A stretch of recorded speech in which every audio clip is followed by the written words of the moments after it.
अच्छा बोलो नमस्कार। नमस्कार। अच्छा कितने लोग चाहते हैं अपनी जिंदगी में चमचमाती का? अच्छा अभी भी कुछ लोग हाथ नहीं खड़ा करें, इनको बैठा गाड़ी दिया जाए। क्या चाहते हैं आप लोग जो हाथ नहीं खड़ा करें?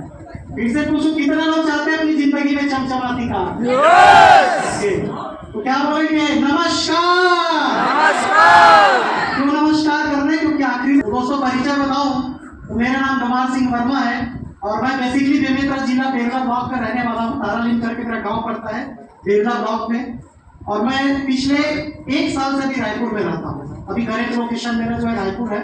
तो मैं आज आप सभी लोगों को धन्यवाद करता हूँ और स्पेशली थैंक्स कि मुझे ये स्टेज दिया। पिछले साल से एक बार ताली होना चाहिए। एंड सारे अचीवर्स जितने भी लोगों ने जो न्यू रैंक अचीव किए, चाहे वो डीसी हो, एटीसी हो, डीटीसी हो, आल अचीवर्स आपको बहुत बहुत बधाई हो।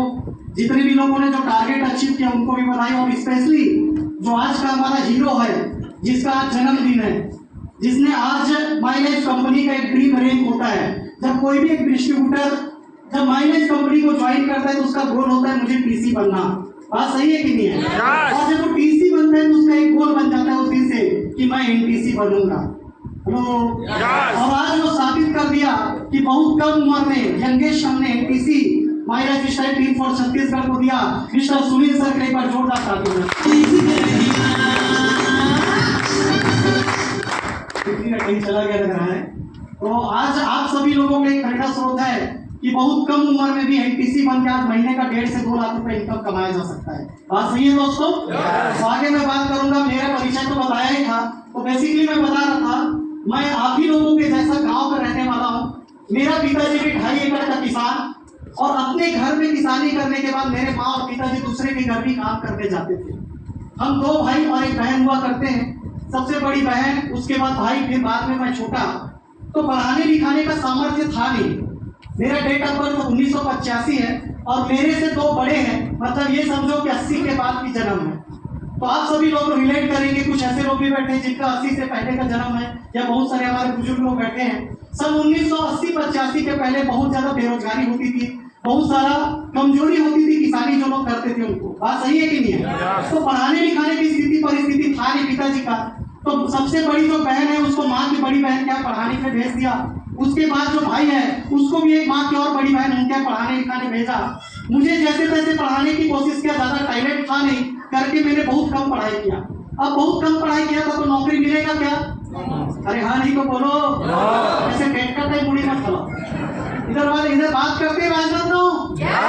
हाँ, तो दोस्तों पढ़ाने लिखाने का कोशिश के टैलेंट था नहीं, करके कम पढ़ा लिखा। तो गांव में क्या किया, मेरे पिताजी ने मुझे सन 2003 में दुकान खोल के दिया। अब दुकान तो बना लिया, लेकिन बनाने के बाद उसमें सामान डालना था, तो सामान के लिए पैसा चाहिए। बात सही है? तो मेरी जो बड़ी बहन, उनकी शादी हो गई थी, वो किराना दुकान के लिए शादी होके गई।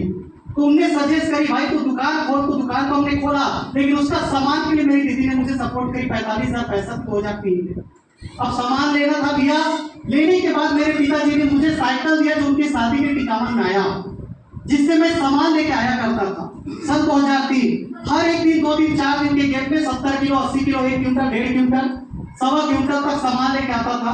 2 बोरी सामने, 2 झोला सामने हैंडल में साइकिल का, तो पीछे कैरियर में लटका के आजू बाजू, उसके ऊपर एक शक्कर की बोरी कैरियर में, उसके ऊपर तेल का टीना और उसके ऊपर गुड़ की चक्की। इस तरीके से हर 2-4 दिन में मैं सामान लेके आया करता था। और 5 साल लगा।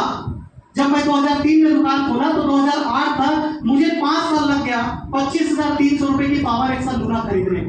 हेलो। और 5 साल बाद जो दुकान से मैंने सोच के चालू किया था कि दिन का 100 रुपए कमा लूं, वो इनकम मेरा दिन का 1000 रुपए तक चला गया 5 साल बाद। फिर मैंने मेहनत किया पावर एक्सल लूना लेने के बाद, तो धीरे धीरे फिर मैंने 2010 में बड़ा सा 1200 स्क्वायर फीट का दुकान बनाया। और जब 1200 स्क्वायर फीट का दुकान बना लिया तो बड़े भाई की शादी की उम्र का हो गया था। वो भी जहाँ माँ की बड़ी बहन का रहता था उधर में दुकानदारी करता था। तो उनने फिर गांव आ गया, क्योंकि हम दोनों भाई की शादी हो गई। और शादी होने के बाद हम लोगों ने फिर 2011 से होलसेल किराने की दुकान की शुरुआत करी। तो जो पिताजी किसानी करते थे उनको हमने छुड़ाया, दुकान में बैठाया, एक दुकान में नौकर लगाया। और एक ड्राइवर लगाया, क्योंकि हमने सेकंड हैंड पिकअप भी ले लिया था, अनाज खरीदी का काम चालू किया। तो 4 हेमान, एक नौकर, एक परमानेंट नौकर दुकान में, मैं, मेरे भाई और पिताजी, ऐसे करके हम सारे लोग मिलके उस किराने की दुकान को चलाना चालू किए। तो मैंने 8 कंपनियों का एजेंसी भी लिया, जिसमें बिस्किट, चाय पत्ती, कोल्ड ड्रिंक्स, अगरबत्ती, chips, Kurkure, Hindustan Unilever limited, इस तरीके से कंपनियों का मेरे पास एजेंसी, होलसेल किराने की दुकान और साथ में अनाज खरीदी का काम। ये 2011 टू 2015 लगातार 5 साल से मैं चला रहा था, और खर्चा काट के मिनिमम लाख रुपए इनकम हुआ करता था 2015 तक। हेलो, कब की बात कर रहा हूँ? 2015। तो आज मेरा एक सवाल है, आज हम प्रेजेंट ईयर 2025 में है है ना? आज कितने ऐसे सारे लोग बैठे हैं जिनका आज महीने का इनकम 1 लाख रुपए? मुझे बताइए। हेलो, कितने लोग इधर बैठे हैं जिनका महीने का इनकम आज प्रेजेंट ईयर 2025 में 1 लाख रुपया है? तो दोस्तों, पहले मैं आपको बताऊं, मैं आज से 10 साल पहले महीने का 1 लाख रुपए कमाया करता था, फिर भी उस धंधे को छोड़ के मैं आज डायरेक्ट सेलिंग को पिछले 10 साल से कर रहा हूँ। कितने साल से? पिछले 10 साल से। और इन 10 सालों में दोस्तों, मुझे भी जिस तरीके से आज आप लोगों ने किसी न किसी के माध्यम से इधर आया, तो मेरे जो ग्रेट अपलाइन है वो सगे मेरे जिया जी है, mister Om Prakash Verma sir, WTC का जोर।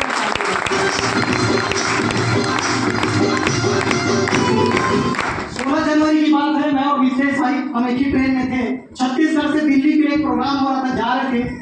एक ट्रेन का 2 बोगी बुक किया था, एक बोगी कैंसिल हो गया, एक ही बोगी में लगभग हम 150 लोग जा रहे थे। क्यों विशेष भाई? और वो माहौल था अल्टीमेट।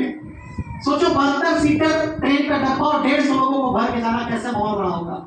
तो जाते समय तो दिमाग में यह था कि कहीं पिकनिक जाना, ऐसा फील हो रहा था। लेकिन जब गया और उस प्रोग्राम को अटेंड किया सुबह 10-11 बजे से लेकर शाम तक, तो दिमाग का बत्ती खुला और एक चीज समझ में आया कि ट्रेडिशनल बिजनेस का क्रेज धीरे धीरे कम हो रहा है। और सबसे बड़ा चीज मेरे लिए चैलेंज ये था कि वो दुकानदारी में मैं और मेरे भाई हम दोनों लगे रहते थे, तो कहीं ना कहीं भविष्य में बंटवारा की बातें थी, करें तो ये तो करेंगे क्या।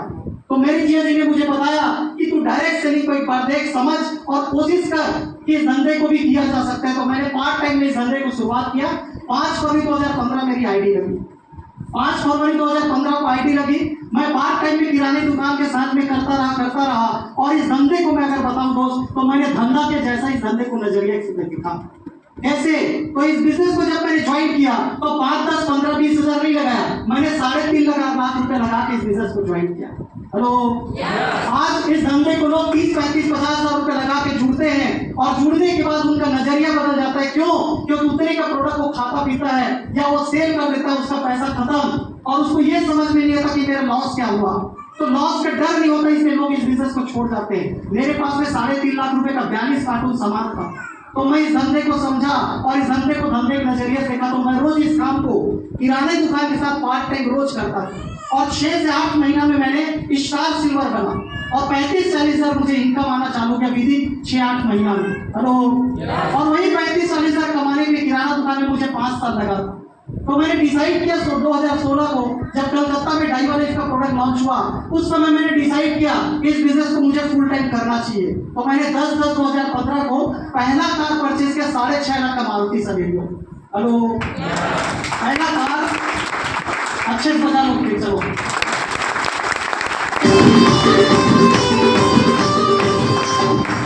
मैं बता रहा था 2015 10/10/2015 को मैंने 6.5 लाख का मारुति सवेरियो कार लिया।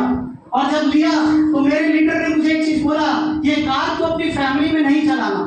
तो इस कार को अपने साथ में आए हुए लोगों को कार दिलाने में अगर चलाया तो 100% तेरे पास बड़ा कार आ सकता है विदिन कुछ सालों में। और दोस्तों मानोगे नहीं, मैंने 4 साल में 1,68,000 किलोमीटर उस कार को चलाया और 25 लोगों को कार दिलाया। मेरे पास में 4 साल बाद 18.5 लाख का किया सेल्टॉस आया। तो इस धंधे का एक रूल मुझे बताया गया, आपको बताऊं? इस धंधे का रूल बताऊं? धंधे का रूल मेरे लीडर ने मुझे बोला, ये धंधा कर भला तो हो भला का धंधा है। और मुझे उस दिन समझ में आया जब मेरे पास में दूसरा कार आया। फिर से वो दूसरे कार को मैंने चलाना चालू किया सेल्टॉस को 2019 में परचेस किया और 5 साल में 1,47,000 किलोमीटर चलाया। और मेरे टीम में लगभग 57 लोगों के पास में कारें आई, 57। और मानोगे नहीं, वो 57 लोगों को कार दिलाया दोस्तों। तो अभी 2024 दीपावली में मैंने 35 लाख का BYD परचेस किया, जिससे मैं भी आया हूँ। तो लाइफ बदली कि नहीं बदली? बदल रहा है कि नहीं बदल रहा है? मैं गांव का रहने वाला किसान का बेटा जो दूसरे के घर काम करने जाते थे, मेरे माता पिता, आज वही किसान का बेटा आज शहर में रायपुर जैसी राजधानी छत्तीसगढ़ की 2022 में 37 लाख में जमीन लिया और 58 लाख रुपए कंस्ट्रक्शन करके लगभग 1 करोड़ का मैंने राजधानी में घर बनाया वालपुर एजेंसिया में। यही किसान का बेटा सोच। न जाने कितने देश विदेश की यात्रा हुए होंगे, कितने सारे हमने डोमेस्टिक ट्रिप किए होंगे दोस्तों, और हमने किया बड़ी बात नहीं। आज हमारे साथ जितने भी लोगों ने आया उन सभी लोगों को हमने अचीवर्स बनाया। बस एक ही चीज सोच में था कि आने वाला फ्यूचर के हिसाब से हम अगर अपने आप को ढाले, अपने आप को काम किए तो 100% हम भी सफल हो सकते हैं। क्यों दोस्तों? क्योंकि आज देखो, आज इंटरनेट का जमाना है कि नहीं, मुझे बताइए। अच्छा से बोलो, इंटरनेट का जमाना है। आज आदमी के घर में एक टाइम का खाना भी होगा तो चलेगा, लेकिन उसका इंटरनेट एक दिन खत्म नहीं होना चाहिए। बात सही है कि नहीं है? आज हर आदमी इंटरनेट में दोस्तों दिन का 24 घंटा में से 6-8 घंटा इंटरनेट को यूज करता है, और यूज करता है तो क्या कर रहा है, उधर से धीरे धीरे सामान खरीदना चालू कर रहा है। और ये जितनी भी बड़ी बड़ी जो कंपनियां जो प्रोडक्ट बेचती है, इनको समझ में आ गया कि आने वाला समय में अगर धंधा करना है तो हमको ऑनलाइन जाना पड़ेगा, क्योंकि आज लोगों का जो समय है रोज का 6-8 घंटा ऑनलाइन में जा रहा है। ऑनलाइन इंटरनेट के ऊपर में लोग अपना समय व्यतीत कर रहे हैं। तो ये जितनी भी कंपनियां जैसे Amazon, Flipkart, Myntra, Snapdeal, Meesho, AJIO, Tata, ये सारी कंपनियां जो प्रोडक्ट ऑफलाइन बेचा करती थी, ये ऑनलाइन सामान बेचना चालू नहीं करी। आपके घर तक सामान आ रहा है कि नहीं आ रहा है, मुझे बताइए। तो आने वाला समय इंटरनेट का युग का समय है कि नहीं, मुझे बताइए। उसी तरीके से आज हम जिस कंपनी के साथ में हैं, ये भी और एक ऑनलाइन डायरेक्ट सेलिंग कंपनी है। बस अंतर ये है कि आप मार्केट की जितनी भी कंपनियां जो अमेज़न, फ्लिपकार्ट, मिंत्रा, स्नैपडील वगैरह है, इसमें अगर प्रोडक्ट खरीदते हैं तो आप जीवन भर कंज्यूमर बन के रहेंगे, केवल आप ग्राहक बन के रहोगे। लेकिन आप वही सामान अपने घर का जरूरत कर अगर माइलेज की आप डायरेक्ट सेलिंग कंपनी से खरीदते हैं तो आप यहाँ कंज्यूमर के साथ एज अ डिस्ट्रीब्यूटर बनते हैं, और डिस्ट्रीब्यूटर बनते हैं तो आपको मौका मिलता है पैसा कमाने का। आप पैसा कमा सकते हैं, ये अपॉर्चुनिटी आपको ये डायरेक्ट सेलिंग कंपनी देती है। और इसका प्रैक्टिकल एग्जांपल है कि आज हमारे घरों तक ये सारे सामान पहुंच के मिल रहे हैं दोस्तों। ये समय बता रहे आने वाला कि 100% डायरेक्ट सेलिंग का फ्यूचर है। आपको आज समझ में नहीं आएगी, आने वाला 2-4-5 साल समय बाद आएगा तो बहुत लेट हो जाएगा। आज देखो, डायरेक्ट सेलिंग कंपनी का हमको समझ में आ गया कि फ्यूचर है। अब हम जिस डायरेक्ट सेलिंग कंपनी में है, वो कंपनी प्रोडक्ट बनाती है, उसका फ्यूचर है कि नहीं, उसको जानना है। जानना है कि नहीं जानना है? कोई भी काम करते हैं उसका फ्यूचर हम समझते कि नहीं समझते? क्या हम उसको देखते हैं कि इसका आने वाला समय क्या होगा? तो मैं आपको बताने वाला हूँ, आप समझिएगा और रिलेट करिएगा। अभी मुझे बताइए, ये मेडिकल साइंस, ये डॉक्टर्स, ये जो मेडिकल फार्मा इंडस्ट्री है, ये इतना तरक्की कर रहा है, इसके बाद भी कोई ऐसा मेडिसिन बना पाया क्या जो कोई बीमारी होने के बाद पूरा जड़ से खत्म करे विदाउट साइड इफेक्ट? बना पाया? बना पाएगा भविष्य में? बिल्कुल भी नहीं। और ये कब हुआ? Practical example after Covid. हमने कोविड में ये रिलेट किया कि कोई भी बीमारी हो, चाहे कोरोना जैसा बीमारी हो, चाहे कोई भी बड़ा सा बीमारी हो, चाहे वो आपका घर का कैंसर हो, बीपी हो, थायराइड हो, या कोई भी बीमारी हो, अगर कितना भी आपको बीमारी हो जाए, एलोपैथी मेडिसिन कभी आपको क्योर नहीं कर सकता। विदाउट साइड इफेक्ट का आपको क्योर कर ही नहीं सकता है। अगर क्योर कर सकता है अगर कोई दवाई है, वो एक ही प्रोडक्ट है जिसका नाम है आयुर्वेदा। क्या नाम है? आयुर्वेदा। हम सभी लोग लकी है कि हम उस देश के निवासी, भारत, जहां आयुर्वेदा की जड़ी बूटियां पाई जाती है। और सबसे अच्छा लकी बात है दोस्त कि आयुर्वेदा में तो बहुत सारे प्रोडक्ट्स हैं, लेकिन आज हमारी जो कंपनी प्रोडक्ट्स लेकर एलिमेंट्स, जिसको भारत सरकार का स्वास्थ्य एवं परिवार कल्याण मंत्रालय आयुष डिपार्टमेंट से प्रीमियम का सर्टिफिकेट मिला हुआ है दोस्तों। इसका फ्यूचर है कि नहीं, मुझे बताइए आयुर्वेदा। और वो प्रोडक्ट हमारे पास है कि नहीं है?